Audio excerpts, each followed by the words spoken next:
ఇవాల్టి ముఖ్యాంశాలు. సీఎం చంద్రబాబు అధ్యక్షతన మంత్రివర్గం భేటీ, స్థానిక సంస్థలు, సహకార సంఘాల్లో నిబంధనలపై చర్చించే అవకాశం, 2 పిల్లల కంటే ఎక్కువ ఉంటే పోటీకి అనర్హత, నిబంధనను తొలగించే అంశంపై చర్చ. నేడు సీఎం చంద్రబాబు చీరాల పర్యటన రద్దు, వర్షం కారణంగా సీఎం నేటి చీరాల పర్యటన రద్దు. చేనేత దినోత్సవంలో పాల్గొనేందుకు చీరాల వెళ్లాల్సిన సీఎం వర్షం కారణంగా పర్యటన రద్దు చేసుకున్న సీఎం చంద్రబాబు. గన్నవరం టీడీపీ కార్యాలయంపై దాడి కేసు, నిందితులకు రిమాండ్ పొడిగింపు.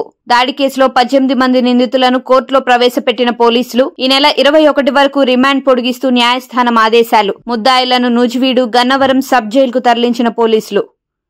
బరువు పెరిగిన వినేష్ ఫోగట్ రెజ్లింగ్ లో అనర్హత వేటు, పారిస్ ఒలింపిక్స్ లో భారత్ కు ఎదురుదెబ్బ. మహిళల 50 కిలోల విభాగంలో ఫైనల్ కు చేరిన వినేష్ 100 గ్రాముల బరువు పెరిగినట్లు తేలడంతో చేజారిన పతకం.